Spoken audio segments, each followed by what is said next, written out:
이 단편 인물 열전 시리즈는 우리 역사를 만든 가장 빛나는 인물들의 숨겨진 이야기를 추적합니다.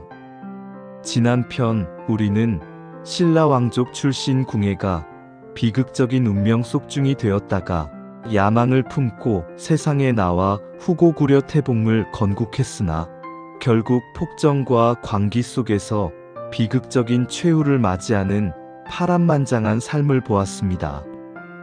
해공왕 이후 추락하는 통일 신라의 권위 아래 각지에서는 궁예와 같은 야심찬 인물들이 스스로 왕을 칭하며 옛 삼국시대의 분열을 다시 재현하고 있었습니다.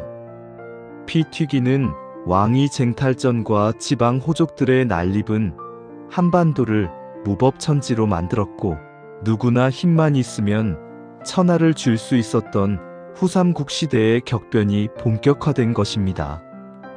그리고 바로 이러한 혼란 속에서 궁예와 함께 후삼국 구도를 만들고 치열한 정쟁 속 최후의 승자 왕건에 맞섰던 또 다른 야망가, 천하를 향한 꿈을 불태웠던 영웅이 나타났으니 그가 바로 옛 백제의 영광을 되찾겠다 선포하며 한반도를 세 개의 칼날로 찢어놓았던 견훤이었습니다. 오늘 우리는 미천한 출신 성분에도 불구하고 무인으로 입신하여 강력한 후백제를 건국하고 왕건, 궁예와 삼파전을 벌이며 후삼국시대의 절정을 이끌었으나 결국 아들에게 배신당하는 비극적인 운명을 맞이한 견훤의 파란만장한 생애를 스릴과 박진감 넘치게 추적할 것입니다. 피로 얼룩진 난세를 평정하려 했던 최강의 칼, 견훤 이야기가 지금부터 펼쳐집니다. 9세기 말 통일 신라는 해공왕 이후 왕권이 실추되고 귀족들의 권력 쟁탈전이 극심해지면서 망국의 길을 걷고 있었습니다.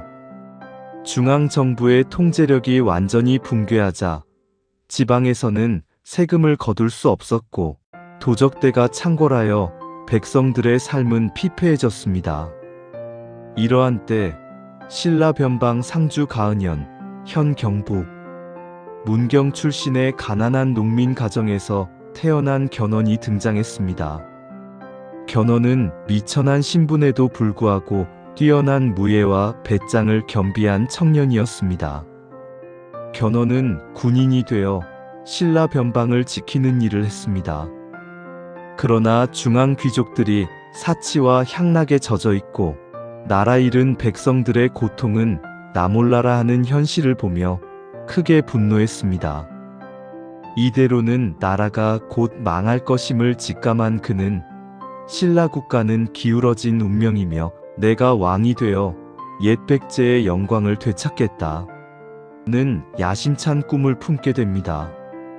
견훤은 자신의 무용과 탁월한 리더십으로 뜻을 함께하는 호족들과 군사들을 하나둘 규합하기 시작했습니다. 892년 견훤은 광주를 점령하며 반란을 일으켰습니다.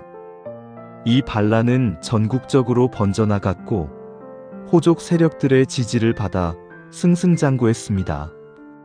900년 견훤은 마침내 무진주, 현 광주를 수도로 삼아 후백제를 건국했습니다.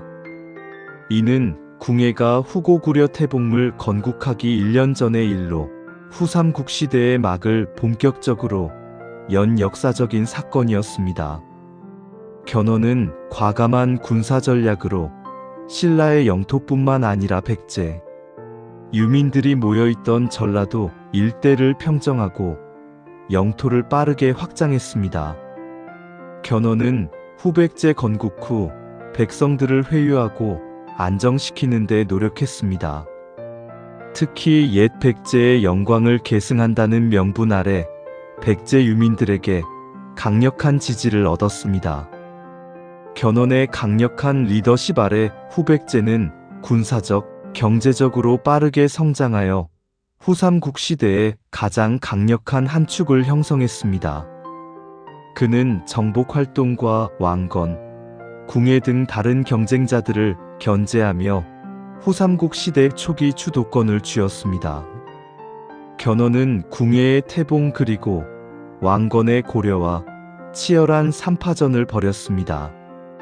특히 옛 백제 영토인 전라도 일대를 놓고 고려 왕건과 수많은 전투를 치렀습니다. 그중 대표적인 전투는 927년 공산 전투였습니다. 이 전투에서 견훤은 고려 왕건을 궁지에 몰아넣고 그를 도와왔던 김락, 장군 등 수많은 고려 측 명장들을 죽이는 큰 승리를 거두었습니다. 왕건은 이 전투에서 측근 신순겸의 희생 덕분에 간신히 목숨을 건졌습니다. 견훤은 후백제의 군사적 강성함을 만천하에 과시했습니다. 927년 공산 전투 승리 직후 견훤은 기세를 몰아 신라 수도 경주를 공격했습니다. 그는 경주의 포석정에서 연회를 벌이던 경혜왕을 사로잡아 죽이고 나라를 짓밟았습니다. 신라는 오랜 기간 쌓아온 국가적 위엄이 한순간에 무너지는 굴욕을 당했습니다.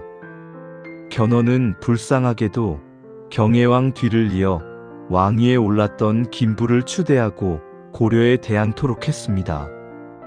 이 사건은 신라 백성들 뿐만 아니라 고려 왕건에게도 큰 충격을 주었고 견훤은 고려와 신라의 강력한 저항에 직면하게 됩니다.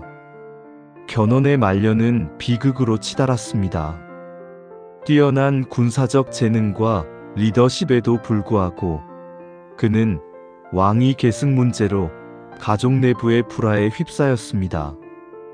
그에게는 수많은 아들이 있었는데 넷째 아들 금강에게 왕위를 물려주려 했습니다. 이에 불만을 품은 맏아들 신검은 동생 금강을 죽이고 아버지 견훤을 금산사에 유폐시키는 만행을 저질렀습니다. 935년 금산사에 갇힌 견훤은 마지막 남은 야심을 품고 비밀리에 탈출하여 오랜 숙적 고려 왕건에게 귀부했습니다. 고려 태조 왕건은 견훤을 따뜻하게 맞이하고 높은 벼슬을 내려 극진히 대우했습니다. 견훤은 옛 아들 신검이 다스리는 후백제를 공략하는 선봉에 서서 일선군 등지에서 고려군과 합류했습니다. 936년 운명적인 일설리 전투가 벌어졌습니다.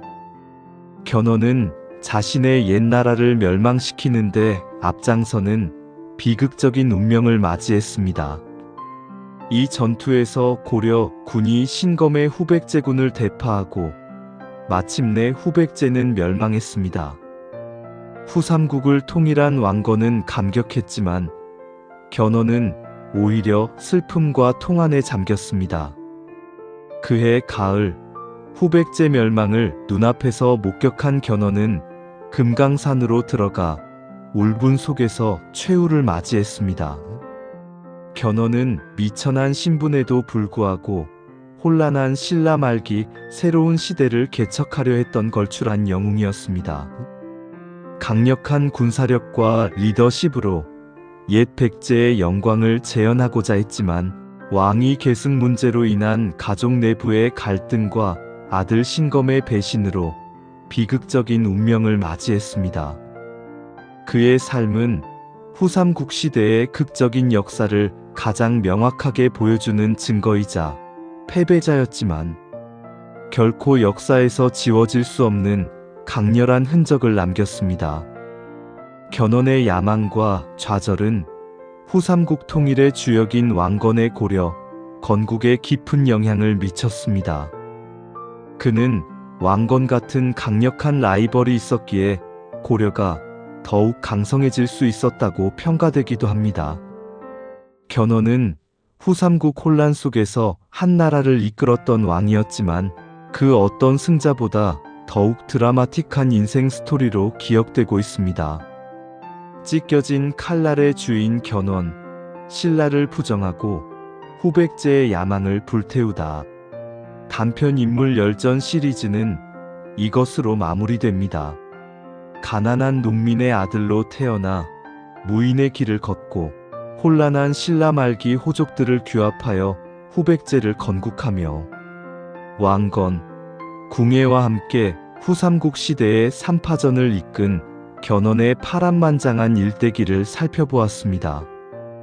긴 시간 함께 해주셔서 감사합니다.